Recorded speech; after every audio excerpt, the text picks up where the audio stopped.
Vibe Mundial FM. E hoje nós vamos falar um pouquinho de um tema bem delicado, que são os karmas familiares.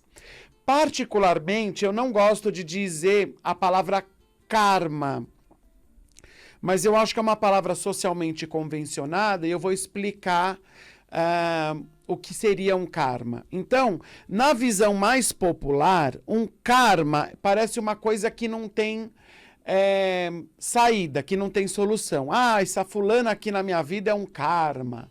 Ou esse trabalho aqui na minha vida é um karma. E não necessariamente, gente, um karma não tem solução. É ao contrário. O karma, ele é um estímulo para você, de alguma maneira, buscar a solução. Não é que não tem solução, porque karma parece uma coisa assim, parada, inerte. Ah, eu nasci nessa família porque é um karma que eu tenho. E aí não posso fazer nada porque é um karma. Gente, não é assim. Um karma familiar é ao contrário. É para te incomodar, sim, para te angustiar, sim, mas com o intuito de você buscar uma solução, de você buscar uma consciência espiritual, de você buscar o caminho da espiritualidade para poder transformar esse karma. Esse que é o verdadeiro sentido do karma. É a busca da transformação, a busca da transcendência, a busca da mudança e não ficar lá acomodado porque é um karma. Então eu gosto de mudar a palavra karma para desafios. Nós temos desafios na vida. Desafios, e os primeiros desafios que nós temos são aonde? No primeiro grupo que nós pertencemos, que é a nossa família. Por que que eu nasci nessa família, com essa mãe, com esse pai? Por que que eu nasci nessa família, com essa mãe e com esse pai?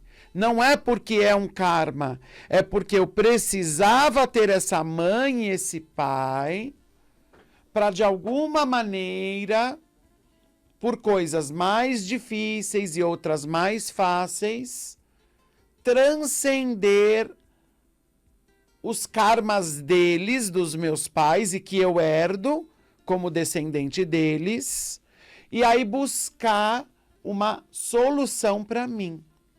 Então, muita gente reclama assim, ai, porque o meu pai, ele não tinha limites, ele brigava com todo mundo, ele bebia demais, ele era uma pessoa que não respeitava os outros.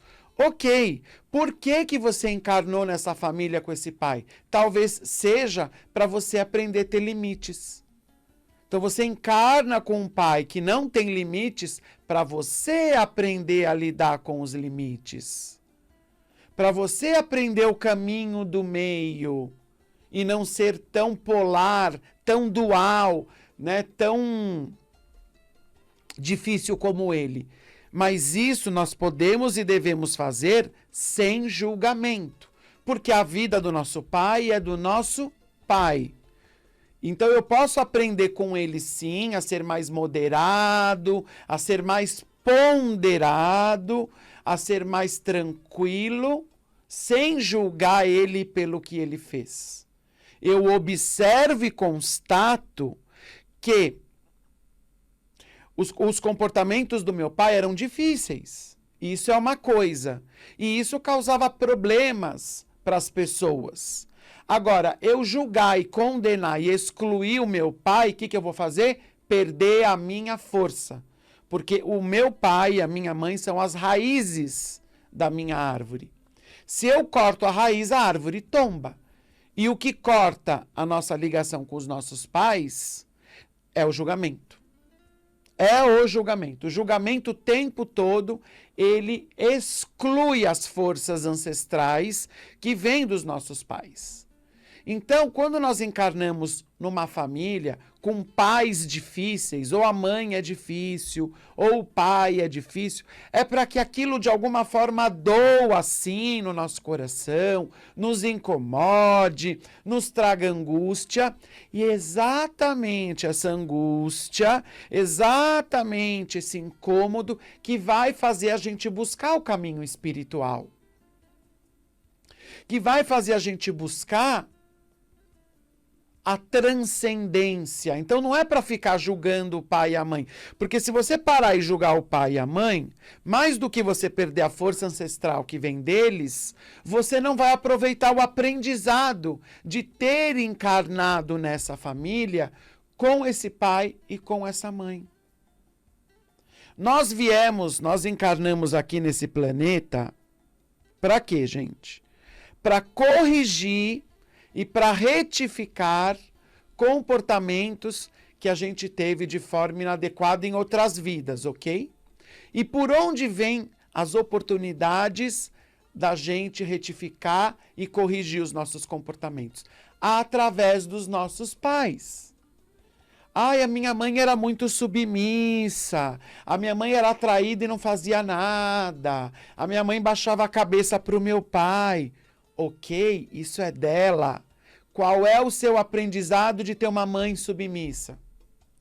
Talvez de você ser uma pessoa mais ativa, de você ser uma pessoa mais proativa, mais empossada de si, empoderada de si.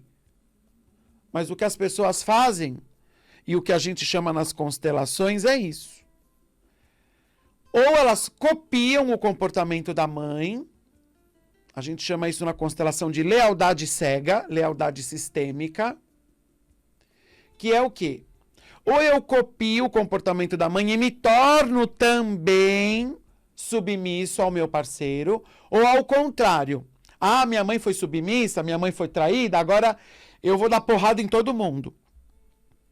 Eu é que vou trair, eu é que vou machucar os homens, porque os homens machucaram as mulheres da minha família, agora eu, como mulher, vou machucar os homens. Gente, nem de um lado, nem de outro vai funcionar. É o caminho do meio. Tudo bem, a minha mãe foi submissa, eu não quero ser submissa. Mas nem por isso eu vou sair por aí agredindo, vou virar agressora. Não vai adiantar. Ser submissa como a mãe, ou ser agressora, que é o contrário da mãe, não vai adiantar. Ah, então por que eu encarnei com essa mãe? Para aprender você ter o caminho do meio. Que é ser uma pessoa empoderada, uma pessoa íntegra, uma pessoa digna, sem necessariamente sair machucando os outros e muito menos permitir que os outros te machuquem. Vibe Mundial.